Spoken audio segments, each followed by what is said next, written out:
Look, it's fake comfort to walk into a relationship and hope that and act like your values don't matter, especially the most important values.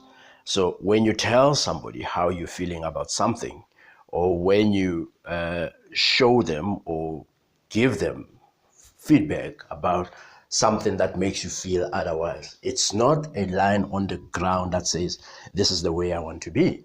It is a an invitation to a conversation to say, look, this is my value that you probably didn't know when we came together, and it is very important to me, and it's going to continue to annoy me if you continue to do that. And if the person that you are with don't understand that language, or they don't hear or feel or get the idea that you're continuously negotiating the boundaries of the relationship, then you're probably in the wrong relationship, because at some point it's gonna die. At some point, the same issue, if it's really that important, it's gonna break the two of you up.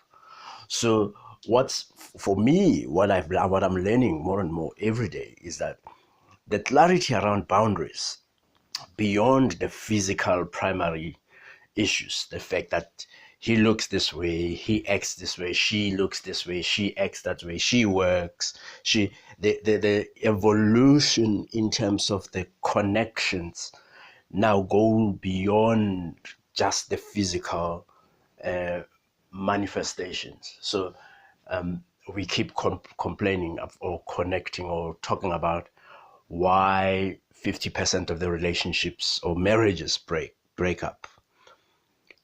Albert Ellis answered this question in the 70s already, that 50% of relationships break up because of a value clash. It's not the fact that she can't cook that is a problem most of the time. It's the fact that every time she has to cook, you have to beg her on your knees to cook, which at some point, because cooking is such an important value system, having a home cooked meal is such an important value system, you start feeling like she doesn't value the same thing. And it gets annoying, and it can cause resentment. It's the same from her side. If she doesn't value, if she keeps asking you to take out the trash and you don't, she asks you to pick up after yourself and you don't, and she has to continue to do that all the time, it gets annoying. At some point it starts causing resentment, because what are you saying, what are you doing? You are effectively saying, not with your words but with your actions, you don't value neatness, you don't value cleanliness and all of those things, which are probably the most important thing in her life. So it's not it's not these superficial things that actually break us up. It's the really important value stuff that then create a negative attitude or a positive attitude, create a connection and all of that. And you won't get it right the first time. And this is what I find that many of us don't get when we get into relationships, that you kind of have to keep talking about it. It changes. I grow up. A year later, you find me, I went now to study at Yale or at Makerere University somewhere, and I have a different experiential space, which means the person you're actually interacting with is a different person from a person you interacted with last time.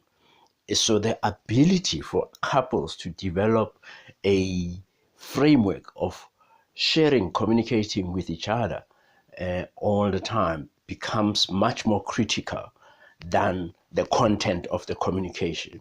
It's, do we agree that when things change, we will talk? Do we agree that when things shift, we will talk? And I could be wrong. I'm still learning all of this shit.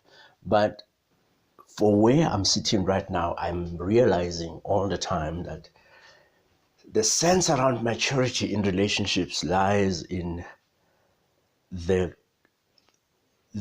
structure of communication and the way the partners communicate rather than in the content necessarily of the communication, although the content is really important, especially the stuff around your values and your beliefs.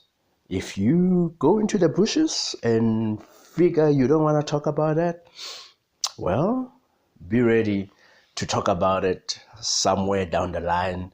And at that time, it will be very hot and it might cause you guys to break up. That's all.